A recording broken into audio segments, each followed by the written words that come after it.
So your mental health is inextricably linked with the way that the world treats you, right? And Black people are treated differently, and our history with this nation is different.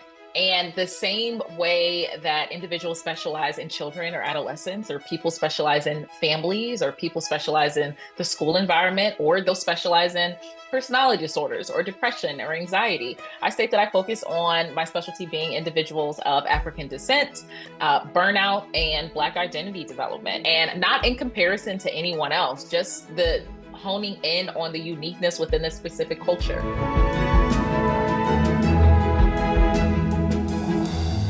Hey family, when Dr. Raquel Martin steps into a room, she brings more than just book smarts. She has a way of lighting a fire under people and causing them to sit up and really think about the world in new ways. Dr. Martin pushes boundaries and challenges us to evolve our own thinking.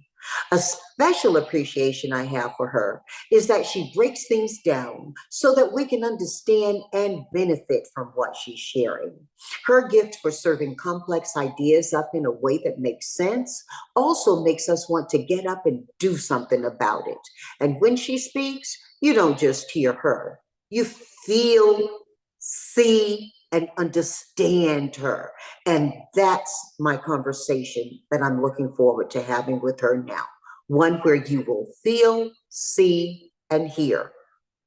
Welcome, Dr. Raquel Martin. It's so great to have you here at Ask JBH. You know, I've been waiting to talk with you for some time now. I'm so excited about what you can share with us. So thank you and welcome.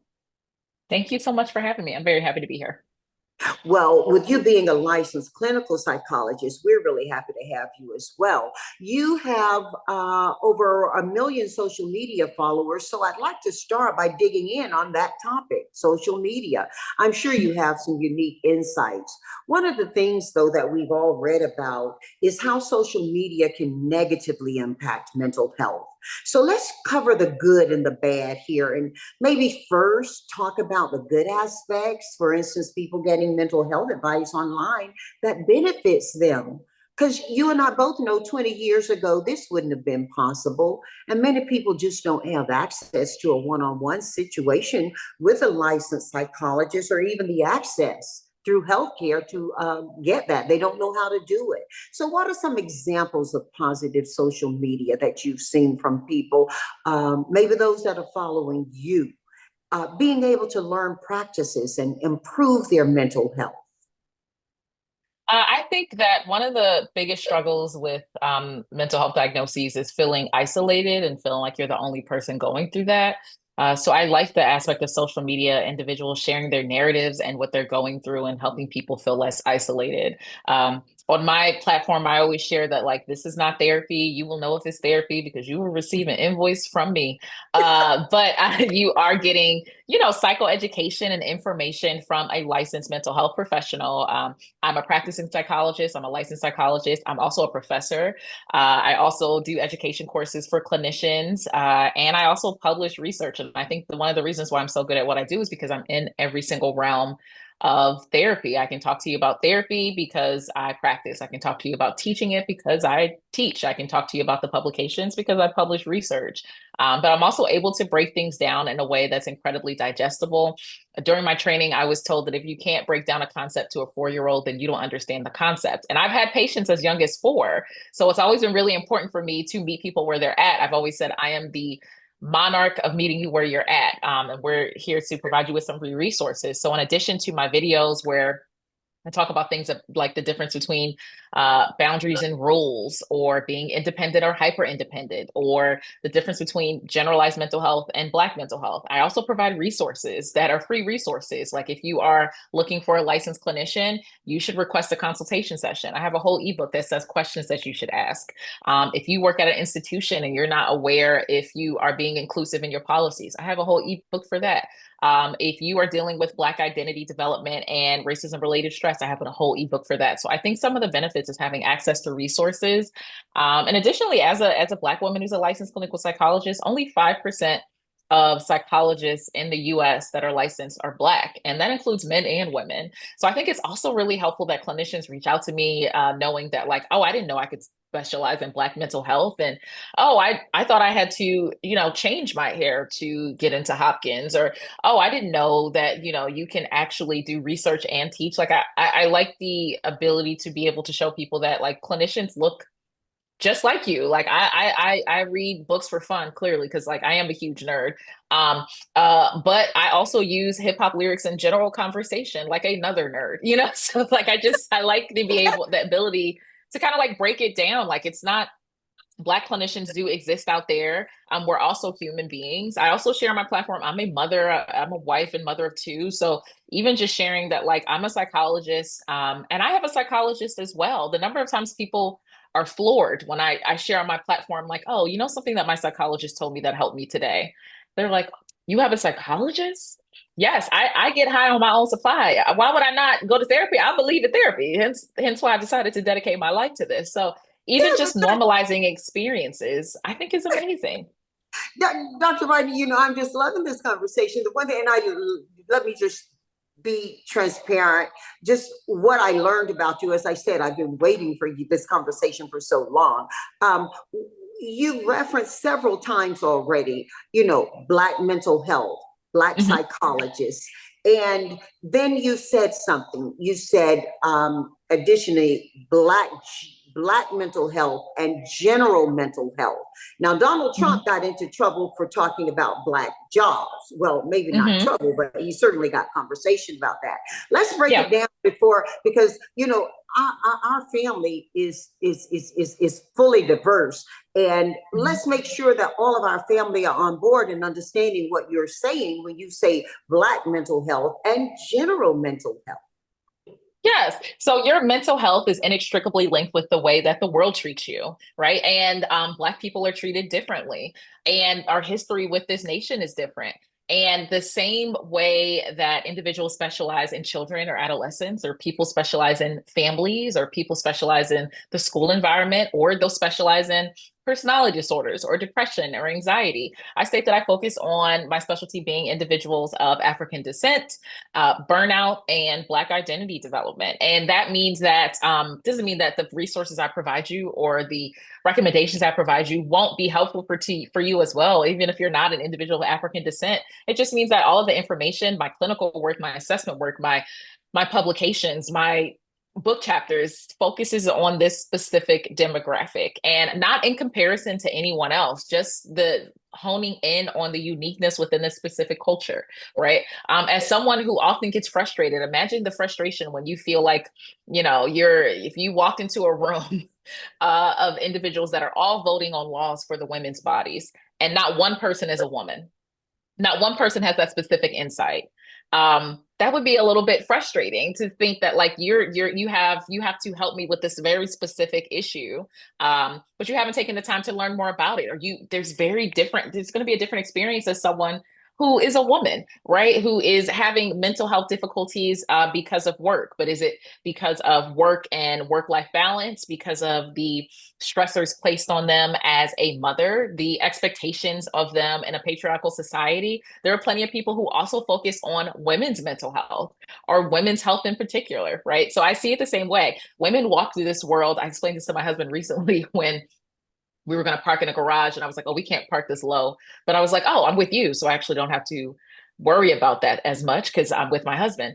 A lot of individuals don't realize the amount of fear that women walk with in their body every single day. Like, the amount of changes and accommodations that we have as women, parking by lights, not running at night, having to search and research their doctors, the pink tax on different products. The same thing is similar for, like, someone who focuses on Black mental health. You can have depression, but is your depression due to a recent environmental change? Is your depression due to a recent breakup? Is your depression due to oppression and racism related stress? These are all going to be different free ways to provide you with resources and help. Right. So it's the same exact way. The same way women's health is different than men's health. And we have individuals who specialize in adolescents and children. Black mental health is the same exact way. That's so helpful. And I think it really does allow us to understand more about the approach you're giving. And Mhm. as you approach social media, are there certain topics that you've posted about that get the most positive response from your followers in terms of improving their mental health and mindset? I feel like I've always shared that I'm a person who heals in public to help those heal in private. So Mm, I think a mm. lot of times people really gravitate to me saying, you know what is making me want to rip my face off today? Like or I've recently been talking about it's going to be very difficult to hit fitness goals or uh, get to a weight goal if that was what you're looking for if you don't talk about your relationship with food. I always say that I'm a very emotional person. I have a lot of feelings. And if I'm stressed out, I'm eating every single one of those feelings. Like just Mm. normalizing the fact that a lot of people medicate with food. It's a quick dopamine hit, like, yes, I can do my breathing exercises or I can get this ice cream. And one of them is way more fun, right? Or even So, living some, hey, or just living somewhere where you can't find the food that meant things to you, like soul food. A yes. lot, a lot of Black people move into environments or communities through their careers or whatever progress and they're having or progression they're having, and Hmm. they got to get that soul food Yeah, because it's, or that you know, Italian food or that northern Indian food. or that Mediterranean, like when people, one of the biggest things that people talk about with like mothers and family members is like when they come into the house, like, how are you doing? Have you eaten? Like food is very much like it's a community builder, and your memories are very much linked to like certain tastes of things. And but I'm being very transparent about like I have to look at my relationship with food in order to make sure that I'm being as healthy as possible. Am I eating this because I don't, it's the only thing I can have access to, or I'm eating this because I had a very stressful morning. And instead of using my coping skills, I'm going to medicate with food. Or when I share stressors about, I have a 5-year-old and a 2-year-old, and talking about the fact that like I always say, my children are thick as thieves, which makes sense because they steal our peace. They steal our energy. I said, of course they're thick as thieves. They're brothers. And they're also stealing my peace every single day. So even just being able to share, like, I'm a mom. Um, and I have two toddlers when I had two toddlers because they're older now, just being like, they're 5 and 2, being like, and I stress out about this. I have difficulty, regulating my emotions at time. I have to take a step away and take a breather. I think people gravitate towards that. And when I just provide tangible resources, sometimes I think mental health stuff online is a little too abstract. Like it will say something such as like, oh, focus on your self-care. Self-care is a category. Are you talking about financial self-care, emotional self-care, environmental self-care, social self-care? I try to break things down in more bite-sized pieces so they're more approachable to you so you don't feel as overwhelmed, right? So I don't like things being too abstract. And I don't like when people don't deny that sometimes you feel overwhelmed because it's overwhelming. Sometimes the situation seems like it sucks because it does. Mm. And that doesn't make you a bad person. That just means that you're not feeling the best. It doesn't mean you have to fight off every emotion, but it also doesn't mean you have to stay there, right? I think a lot of times people will talk about reframing your thoughts and trying to think of new skills, but every emotion doesn't have to be combated. Sometimes you do need to sit in the fact that like, I am feeling this emotion, I am embracing this. So you really remember what it feels like. So when you're not in that anymore, you vividly remember that you're not in it because you remember how you felt when you felt so down. And now you realize that like, this is nothing like that. I didn't try to fight it off. I just sat with it. And now I can tell the differences when I'm down versus when I'm not. Let's talk a little bit, because that's powerful. Let's talk a little bit, transitioning forward, Mhm. around how to manage how you receive comments or direct hits in your life. We're all witnessing, regardless of where you live today, Mhm. the election process in the US. And we have an African American and Indian woman running for president.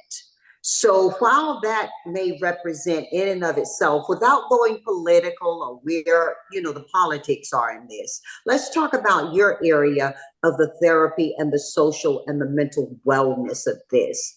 She's Mhm. taken a lot of hits that are directed at her gender, Mhm. at her ability to be or a mother, how that is defined, her food, from her culture, lots of that, and we can equally speak uh, to Vice President Harris and ex-President Donald Trump when we talk about people taking hits and how you manage your mental wellness. We're talking about Black people and we're talking about women in this moment.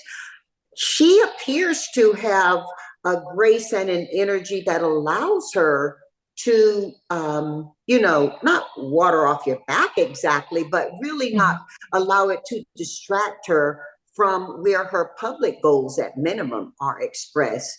Is that a skill you learn? Is that a natural ability? And again, we can speak equally for Donald Trump and his abilities around that. But they are two major figures who are playing strong in the world today, who represent very strong cultural subsets. Where do we learn from that? Or is there anything we learn from that in terms of nothing is healthier or stronger or more reckless from time to time than campaigning for public office at any level? Where do we learn the strengths? Where do we learn how to receive what and not to let it take us off balance? I think one of the first places we learn it is from our caregivers, and the individuals who are bringing us up. I often state that I hope to make at least one mistake in front of my boys every single day, so that they're able to see what my response to that is. Like, I make a mistake. Do I fall into a puddle? Do I say negative things about myself? Do I flip a table? Or do I take the time to acknowledge the mistake, have that accountability, apologize for anyone that I've harmed, and then work forward to change going forward, because the best apology is change behavior, right? A lot of that comes from the way you were brought up. Um, but it doesn't mean that it's too late if that's not the way you were brought up. But one of the biggest things is the way that we're rearing our children. And it doesn't have to be if your individual children. I believe in community-based values. So, before I had children, I had nieces and nephews, and I had patients, and I had individuals I was teaching. And I always have this aspect of rearing children, whether they're mine or not, out of respect instead of obedience. Respect builds relationships, obedience builds resentment you know and I think it starts with acknowledging mistakes and having accountability. But if you don't get that in your caregiving experience or when you were brought up, it's also happens to be built over time. uh Identity development, knowing who you are, takes time and energy. Your identity wasn't built in a day, so it won't be changed or evolved in a day. But I think it starts with self-compassion as well. I, I think. I really like that. And I like Mhm. that you say if you didn't have that type of caregiving that helped you to build the character, the strength, the tools for your own mental health, it's not too late. Mhm. There are a lot of negative aspects to social media on mental health. We're talking about the positive ones, and you certainly are that. But when we think about the unrealistic beauty standards or unattainable lifestyles or just a disconnect from in-person interactions, that's a lot to consider as well. If you had to weigh in on just one thing that bothers you about most social media and mental health uh, relationship to it, where would you drill in? I would say I would agree with what you mentioned with unrealistic expectations. Uh, I don't believe in sharing a highlight reel, because that's Mm. not life. For example, everyone has their preference, but I don't use filters Okay. on my social media, because a lot of times, specifically younger generations, and I work with all age ranges, they actually think that that's how people look. So when they Mm. look in there, then they look in the mirror and they see, I get more moles on my face, freckles every single year. I looked at a picture of me when I was younger and I was like, oh my gosh, I did not realize that, I have way more freckles, right? Right. um, but when they engage with people in person, they don't realize that that's not how people look, like there are filters and Oh, doctor, let me tell you, when I first came to LA years ago, over 40 years ago, I've seen all of these people in pictures, and now more recently, it's even more pervasive where you see people or you see them even acting, and with the advantage of technology, you get the Mhm. disadvantage of really believing people look the way they're presented. And I meet them in person, and I'm like, oh my goodness, it's not just a thing about the height or the weight. Everything looks different. And you Mhm. find yourself going, is that really so and so? you know, Yeah. so I totally get you, but it can go deeper than just the appearance in doing that, can't it? Yes, it's setting unrealistic expectations for youth. I also think one of the things that I a lot of times people mention social media not being the best, but it's not solely social media as a whole. It's also consumerism is very in with social media. It's not enough to have a face wash. You have to have like 12 different kinds of face washes. It's not enough to have an organized refrigerator. It's not organized unless you have like 10 separate containers that things go in. I saw someone putting berries in a different berry container so it was aesthetically pleasing. Berries come in a container. I was looking at this video and I was like, what in the world? Like so there's the stress of seeing all these things that people are purchasing. And then they have all these things and you feel like you're behind because you don't have a separate container for the berries that come in a container, or you don't have enough money for the retinol that they use. And instead of they're showing you their face routine, but they're not also showing you the fact that they have a nutrient dense diet. They're very hydrated. They don't have a very stressful life. They don't live in a food apartheid. And they have a significant amount of support within their environment. I heard someone mention one day that like And you great have lighting. And great and great lighting. lighting, because lighting is everything. Okay, Right. Because depending my on what lighting is time, horrible right now. My you lighting is know, horrible right depending on what time the interview is, you're gonna have a different background. Okay, now. Right, right. if it's later in the day, I need to be where the better lights are. I heard someone at one time mention like you have as many hours in a day as Beyonce, but that's not true because Beyonce has her hours and then she has her team's hours, right? So I Right, think right. when it comes to that, I give the same recommendations that I do for people who are experiencing election stress right now. You have to curate your sources. Uh-huh. The Uh-huh. algorithm, the reason why it can be dangerous for many people is that the algorithm does very much adjust to you. Sometimes people say like social media is a tool, and it's like, yes, it is a tool, but it's not just any tool. It's a tool that adjusts and bends and shifts, and you may not be ready for that shift. So you have to curate your sources. If I'm not interested in something, I say not interested. When my patients, I feel like they need to have a bit of a technology detox, I tell them to pay attention to their body, their face, their thoughts when they're looking at accounts. And if you are having joy after looking at this account, if you feel like, feeling accomplished or you feeling good about yourself, that's a good account. If you are comparing yourself though, if you're feeling negatively, if your eyebrows are down, if your shoulders are up to your ears, that's an account that maybe you need to mute it or unfollow, because social media is very much a tool and it does have an algorithm, but you are the master of that algorithm. Say not interested, unfollow that person, block certain words. Like people don't just allow all of the information to come at you willy-nilly. You need to take control over the Right. resources afforded to you. The same way you open that phone, you can click not interested. You can say that this is not something you agree with. You can block things. I want people to use social media as a way possible. And you can always, of course, take breaks. But the same way you don't watch every newscaster because you probably like, no, this person does not know what they're talking about. Do the same thing with your social media.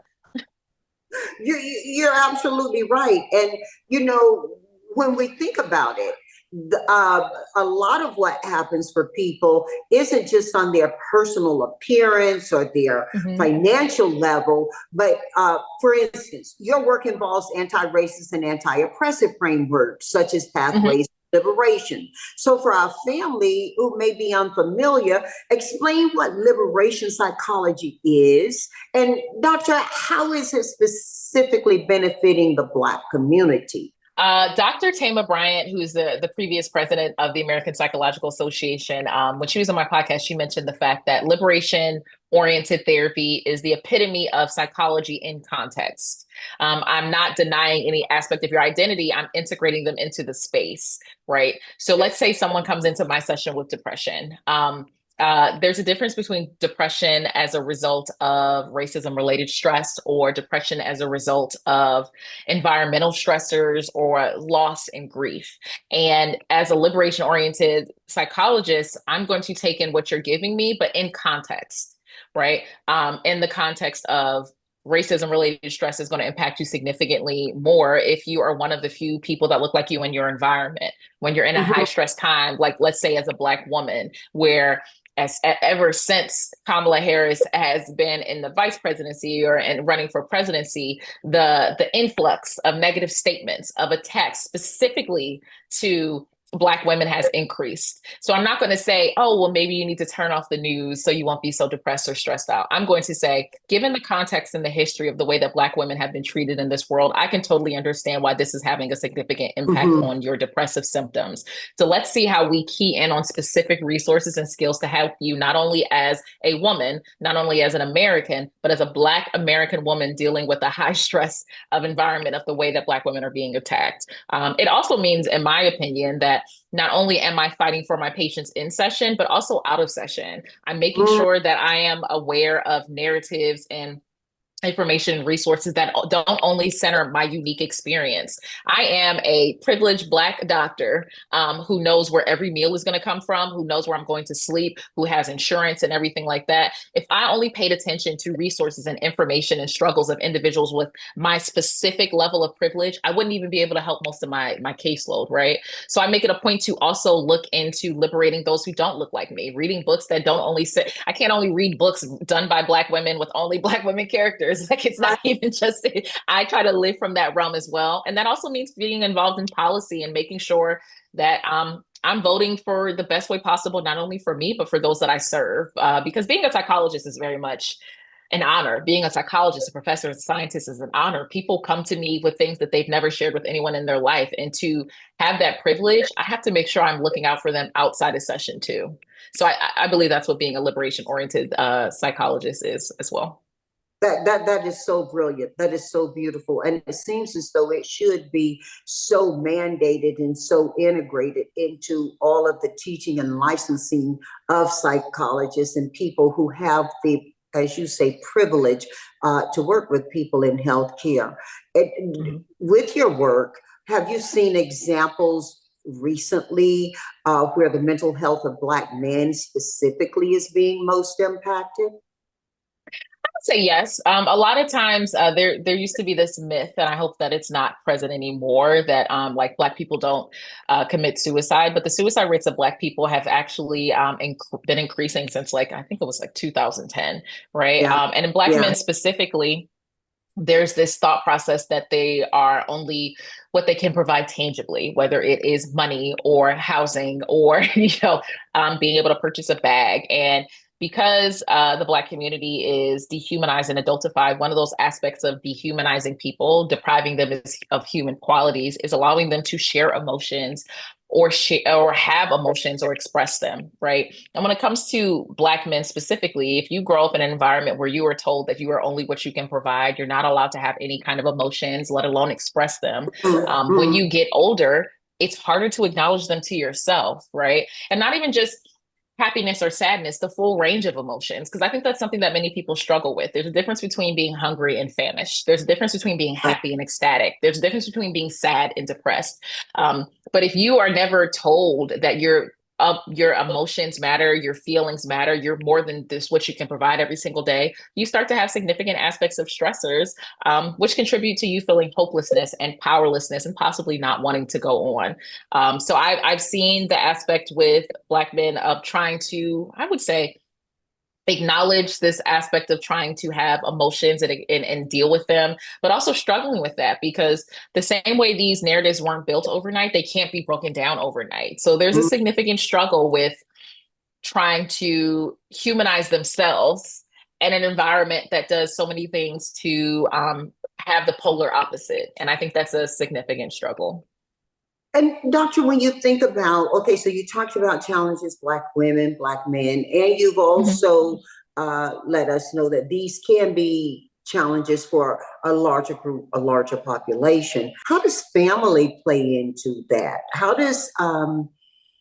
how does individual mental health sustain, grow, improve itself in the light of family and how families are being redefined right now? I believe that family of origin and family of choice are Because comparable. COVID pushed us all into circumstances where we may have had the benefit of family beforehand, but some people didn't have that during COVID. So, not only the redefinition of family, but how circumstances, abilities, and relationships with families. Yes, definitely. I've always shared that family of origin and family of choice are comparable. There are so many people who weren't born into a family that they deserve or that deserves them. So I think of family and I think of community as being comparable, right? My mom has one sister, but I call like 7 or 8 women aunt because that's who she decided was also like the family that helped to rear me and bring me up. And I Therapy isn't the only path to healing, but no matter what path you take, it's going to be paved with community. And that's what family is. When it is a supportive family, they can provide you with the protection to be able to have individuals to discuss who understand you, who see you, who validate you, who can provide you with additional resources. And these are all protective factors. However, when it is detrimental, when you have individuals that are invalidating you, when you have individuals that are consistently draining you, when you have individuals that are disparaging you, it's actually a risk factor for mental health difficulties arising. So, family and support is going to be integral in maintaining health and well-being, and it can be integral in the things that decrease your health and well-being. Absolutely. You think about your success. I think about your success in your profession.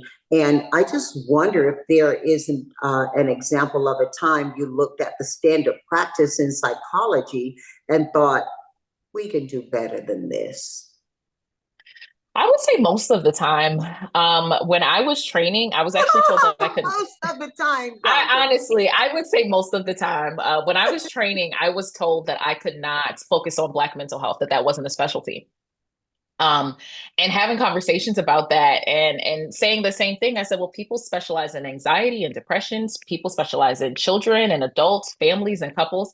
Why can't I specialize in Black mental health? Are you stating that the mental health and the physical health and the emotional health and well-being of individuals of African descent is the same as anyone else? Which of course no one would admit. So I just changed it according to most of the time you have to do one clinical site. I would do two. I would make sure every single site and research study and everything that I did focused on the population and the demographic that I wanted to work with. The reason why I focus on anti-oppressive and anti-racist frameworks is because I did a random TikTok video and a clinician commented and stated that they were in training, clinician in training, and they said that they were told that they're not able to ever deny service to a patient. And they're struggling because there's a patient who is they were objectively racist, and every time they would do a session with them it would just be really hard for them to do the session. And then a lot of people commented the same thing, like, oh yeah, I was told that, like, you know even if I'm like a part of the LGBTQIA community, I would have to work with someone who's homophobic, or I was told that there's no way to turn down patients. And I said, well, that's actually not appropriate. So I developed a continuing education course with my colleague, Dr. Howroyd, about anti-racist and anti-oppressive care. And the whole purpose is to let individuals get the education that they didn't receive in their classes about liberation-oriented therapy. I didn't learn about that until I graduated. Mm, mm. Well, Having courses like that can be really helpful to improve the fields. I don't think we focus enough on that. I think a lot of times I focus on Black mental health and people will be like, well, how is it different? Like they'll state, how does it compare? And I always say, my goal isn't to compare anyone. My goal is to delve deeply and honor the narratives of this specific group and give them the honor that they deserve. It's not in comparison to anyone else. I'm only honing in on them. And I think we can all agree that everyone deserves that. Like women, what if, women always getting their health compared to men? No, I'm just focusing on women's mental health. I'm not talking about men. I'm just focusing on all the intricacies and time and energy. I want to know everything there is to know about this specific thing. I think it's okay to know a lot about a little. And when Mhm. it comes down to it, it's never going to be a little, right? Like, there's a focus right now on perimenopause when it comes to women. But before, no one was even talking about menopause. And now people are talking about perimenopause. And now they're talking about it as young as 30 and just being like, well, I wish I had known this, and that. Imagine if that was the norm. Like, imagine it was just understood like, oh, well, you're coming, you're not in menopause, but there's actually way more stages before that. And we have way more research about it now. Like, I think we could do a better job of not having this thought process that if you serve everyone, you're serving everyone. I think if you serve everyone, you're serving no one. I think there's power in specialty when it comes to mental health and well-being. Right. I remember being a kid and people saying being a jack of all trades and a master of none. Um, and I just think you really elevated that to when we are speaking about mental health, how we're able to actually take care of the individual and not just the subject. But Mhm. you've got your finger on the pulse of so much. What are the big issues around Black mental health that keep you up at night? And importantly, how are you tracking these challenges head on in your practice? Stereotypes, adultification, and dehumanization, as well as oppression, are Say the it things that again, keep me up doctor. at night. Say it again. Say it again. Say it again. Stereotypes, adultification, dehumanization, and oppression are the things that keep me up at night every single day. And I would say one of the biggest things that I'm doing when Kamala Harris had announced running for president, I got so many messages, not even just from women, but women and men, and not even just from Black people, people of all races and ethnicities, and stating like, how do I help? I know this is what you specialize in. But a lot of colleagues around me are like, they're gearing up, like women were girding their loins, Black women were girding their loins, like this is going to get rough. So I created a free support group for Black women. It's free to the actual individuals. We have, I think we're going to have about like 200 women, and we were able to raise the money to fund the group all from donations. Like, so the therapy, the supportive sessions are free to the individuals involved, and we're still able to provide the clinicians with the stipend, all because people are donating, like which is amazing. I try to provide as much education as possible with tangible options and resources. Education is very helpful, and a lot of times people don't know what to do with it, right? It can also be Mhm. overwhelming. So many times we say we live in the information age. Yes, and living in the information age can be incredibly overwhelming. So in most of my videos, not only am I providing you with information on a concept, I'm going to let you know how it connects to something currently, and I'm going to give you at least like 2 to 3 tips to combat that, right? Um, a lot of times I say burn the cape of Black Superwoman syndrome. I don't say take the cape off. I say burn it, Right. because you cannot put on embers, right? Anytime Oh I do no, you're posts. gonna get rid of my tape. Oh my God. No, burn it. No, burn it. No, go and get yourself a nice coat instead. It's just as cozy and less stressful. Okay. But I provide resources. I talk about building community and resources to do that. I talk about ways to listen to your body to see when you've met your limit. I talk about different resources and ebooks that I've created that you can just download for free. My biggest concern is that individuals don't think that therapy is for them. They don't think mental health is for them, or they think therapy is the only way to mental health. So they think that they can't focus on their health and well being outside of sessions. And that's a very privileged and elitist mindset. Therapy is out of reach for so many people, but that doesn't mean that focusing on your health and well being has to be. So I like to focus on that by bringing attention to when stereotypes are present to combat them, bringing attention to the fact that we need to hold media more accountable for the way that we are portrayed, and providing really tangible resources and tips and techniques that specify this environment. And I always say, like, yeah, I have a significant amount of followers, but not all my followers are Black. They're just people. I would say my Right. key audience are people that want to learn, and then people that want to have information from a resource that clearly cares. And also, like, it's harder for me to stay serious for more than 2 minutes. So it's also people who want to laugh, like, Yeah. like it's you can get education. That's if you're talking about my key demographic, it's just people who want to learn, because diversity improves every single environment. You don't have to be Black to care about Black people, and to be receptive to their needs and desires and contributing to the world. Right. And as you said, what's good for the goose sometimes can be good for the gander as well. You know, Absolutely. Doctor, you've spoken often about the importance of boundaries. For Hmm. instance, some people in this work from home world have boundaries around responding to emails during nights and weekends. Can you Hmm. dig in a little bit on why boundaries are valuable or even necessary, and when setting them can be harmful? I think one of the biggest things is there's a difference between a boundary and a rule. A boundary guides your behavior, a rule attempts to guide someone else's, because Mhm. you can't control anyone else's behavior. So a boundary would be I don't Hey, respond to doctor, emails doctor, after. doctor, Mhm. say that again. Say the Oh. difference again. A Hashtag it, boundary, doctor. Hashtag it. Hashtag a it. boundary guides your behavior. A rule attempts to dictate someone else's, and you can only control your behavior. So a boundary would be I'm not going to respond to emails after 5 p.m. A rule would be you are not allowed to send me emails after 5 p.m. Mhm, And those are two mhm, different things because I can't control when you're going to hit send, but I can control the fact that I'm not going to read it until tomorrow at 8. mhm, Right. mhm. They're really important to any kind of relationship. Boundaries are necessary for relationships that you care about. Right. A lot of times people think that like boundaries break down relationships, but no, I can see stringent rules breaking down relationships, but boundaries are to build relationships. They're because I care about this relationship with you and I'm going to assume that's reciprocated. And what the best way for me to build this relationship up is for me to control my behavior or my actions in certain scenarios. And that's what boundaries are. Um, I haven't identified any say harmful boundaries as of yet. I the lack of boundaries builds resentment. It's like I've had a friend who at one point wanted me to help her move, and I told her no because it's just like I'm too old for this. So like I'm not gonna help you move. Like that's my boundary. Like I'm not gonna do things that I think put my body in harm's way. I'm not doing any of that. And they were like, oh well. What do you mean? I'm asking you to do this. And I said, yes. And you're telling me you want me to put your needs and your desires before my own. Why would I ever do that? Yeah, like, why would I So do true. that in the That's first so true. place? Yeah, and that's so true. You make me think of two things in that content, and they may be completely just.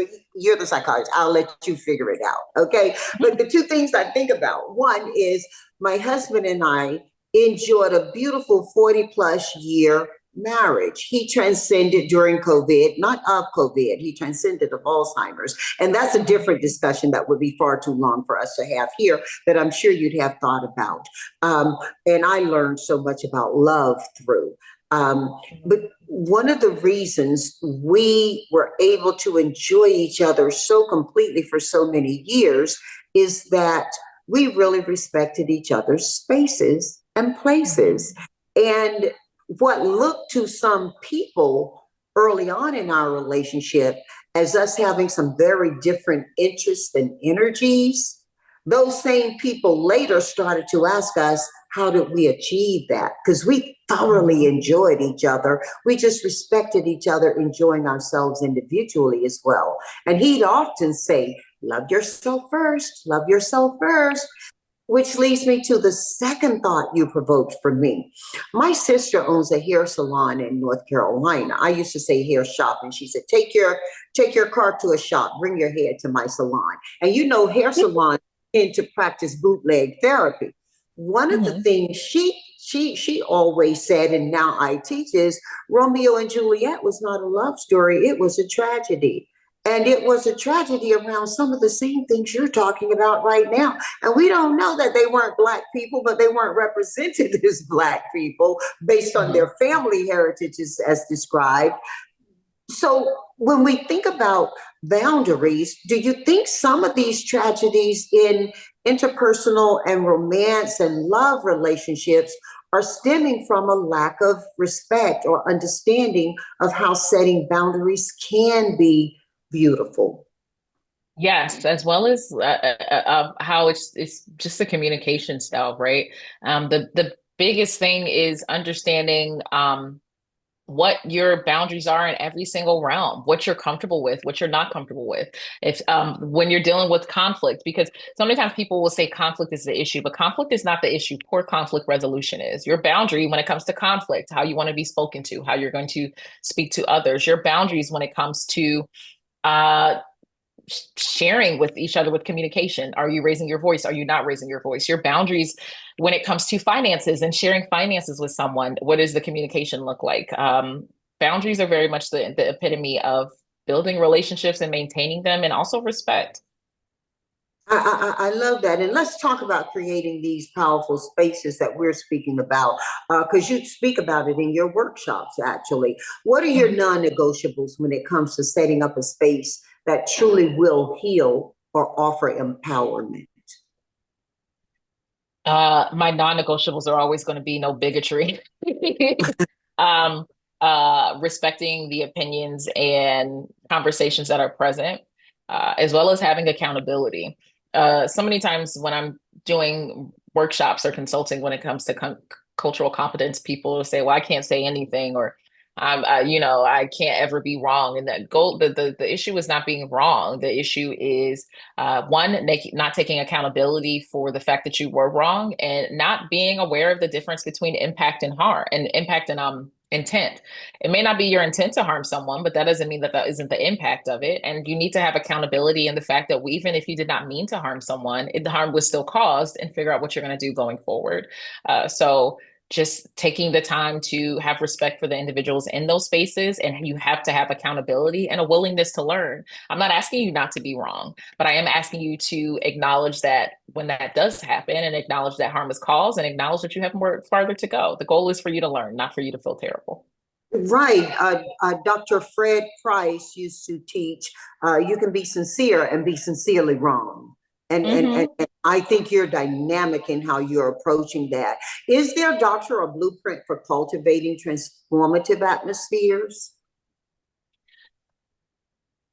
I would say it depends on the atmosphere. I think that's one of the things that people want all the time with mental health and therapy. Like, they want a specific script that applies to everyone. But that's Mhm. not, I don't think that's possible. The one thing I think stresses people about psychology, or where they may not want to get into this field, is like a lot of people like black or white situations. I reside in the gray with this Mm, bright orange background. I reside yeah, in the gray though. um, when it comes to things, there isn't always going to be an answer. There's not always going to be a script. You're not going to know until you do it. And it may turn out fantastically, or it may turn out terribly, but you won't know until you do it. I think uh, having a transformative experience, I think concepts would also be the same thing: accountability, a willingness to learn, and respect would be necessary for any kind of transformative environment. well, are there any morning routines you find helpful in setting your intentions for the day or in approaching a day that you feel is going to be difficult? I don't touch my phone within the first 30 minutes of waking up. I've Okay. actually done pretty well, where I actually think it's up to an hour now, but I don't touch my How phone long have within the first. how long have you been doing that, doctor, or not doing Probably at least a year, a couple years. I don't want the first thing I look at to be a responsibility. I don't want, before I've even like cracked my toes or stretched my arms to see who emailed that? me. The emails are going to be there either way. Yeah. So that's one thing that I think is incredibly helpful. And in a day where I feel like it's going to be more stressful, I actually make a point to kind of like put in my calendar extra time just for breathing room or taking a walk. Some of the most basic things actually work. Like, breathing exercises work because it's tricking your brain into thinking you're more calm than you are. And then eventually you will feel calmer, right? Getting sun actually helps, and moving your body helps, because a lot of people are taking melatonin gummies, but vitamin D from the sun, actually, melatonin is found in your body. Yeah. Vitamin D from the sun actually helps to create more, the stores greater in your body, and things like that. So there's more of the basic things. And I'm also always open to reaching out and just building a really firm support system. And I check in with my mom any day I know something is going to be. I mean, I check in with my mom for everything. She always, when I was growing up, she always said she wasn't one of my little friends, but that's my friend now. I call her from everything to a big meeting to being in the grocery store and I can't find the olive oil. You know what I'm saying? Like, I call her for Yeah. everything. Yeah. So I also try to make time for me to get the support from those in my community that I know can provide me that support. Because I don't think I should. Community is key. You don't have to shelve it on yourself. It doesn't have to be on your back by yourself. So when I know it's going to be a tougher day, I try to make either more time to go out, or more time to check in with those who I know pour into me as well. Well, I know you always look incredible, and you can guide me as I have this conversation. I'm in HR, so I hesitate to talk about appearance often, and we Mhm. talked about the impact of appearance and appearance standards. Let me just say, you look amazing to me today. Thank I you. love the glasses. They invite my trust. They invite warmth. You gotta tell me about the earrings. Some people are listening to this. Some Okay. people are watching this. For those who are listening, let me tell you, she is banging my way. Okay, doctor, please tell me about the earrings. I got these Or earrings from as my sister would say, those ear things you got going on. I got these earrings from Be Kind Remain. She has an amazing shop. At this point, I earrings and jewelry and glasses and no, well, earrings and jewelry like that. I call them wearable art. She is an Yes, artist. yes, yes, yes. um, so it's from Be Kind Remain, BEKIND and she makes these amazing statement earrings. She makes smaller earrings as well. A lot of times people ask me if they're heavy, but they're not because she makes them out of clay. These are all she hand makes everything. So it's fantastic. Well, she could not have a better brand agent than you. You everything you share. I mean, we could just keep talking. There's some things I'm not asking right now that I love to ask when I'm holding this cup of tea and you can smell it. Uh, but for right now, I can't be more selfish with your time than I've been. We're going to link to your website in the description of this podcast, Thank where you. you have free mental health resources. Please, Mhm. though, doctor, tell us about what people might find there. So one, I have the free mental health resources on under free resources. I also have my podcast. We meet every single week on Tuesdays, and also a mental health community. I have a mental health community where you get a workshop every single month, including a ebook to go with the workshop. We do lives, we do book clubs, and it is called the Mind Your Mental Community. And you'll have access to my social media, which is on every single platform. It is Raquel Martin, PhD. And Raquel Martin, PhD, you are incredible. And in my mind, you're my new friend. Thank you. Let's go 4 for 4, shall we? Okay. Okay, so I'm going to ask you 4 questions to which you'll Okay. give me 4 answers. There are no right or wrong answers, as you know, doctor. And it is so weird for me to be playing 4 for 4 with you because you're the mind agent. Okay. However, the first question is, you're hosting a dinner and you get to invite any 4 people from past to present. Real people, definition of real people, biologically born, right? Mhm. People to dinner. Who are they and why?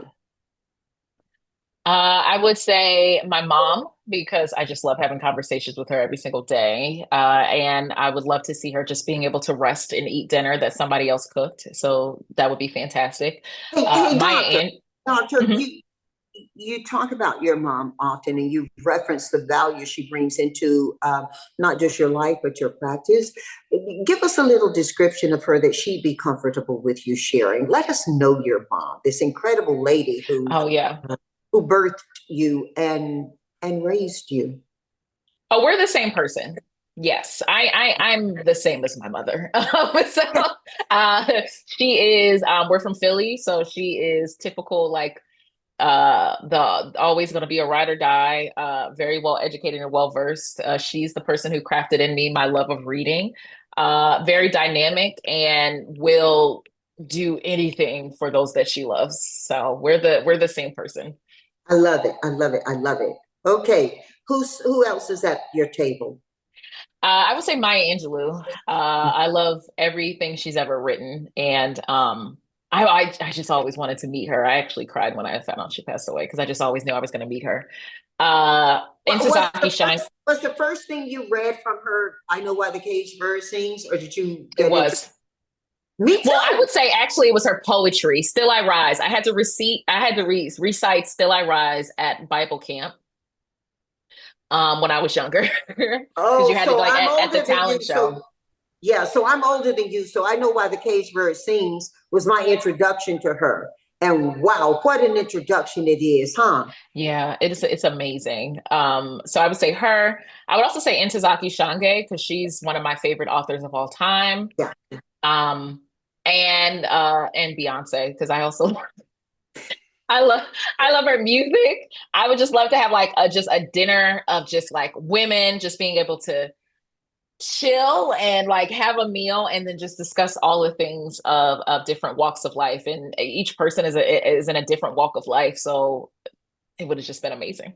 So is it for you um what Cadillac Records Beyonce or country Beyonce or to the left Beyonce or all Beyonce? Which if you had to rank them, which are your favorite music approaches she gave from her?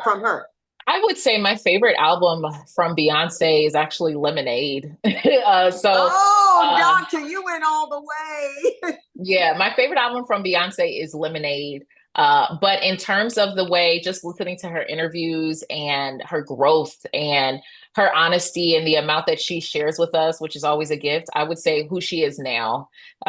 You can tell that she has like so much more autonomy, which I don't think she got when she was younger. And as a mother, I definitely, yeah, I would say her now as a mother. Like I want Mama Beyonce, like Mama of three Beyonce. That's the person I always need in terms of just sharing themselves. Yeah, you talk about bringing the honesty through the music.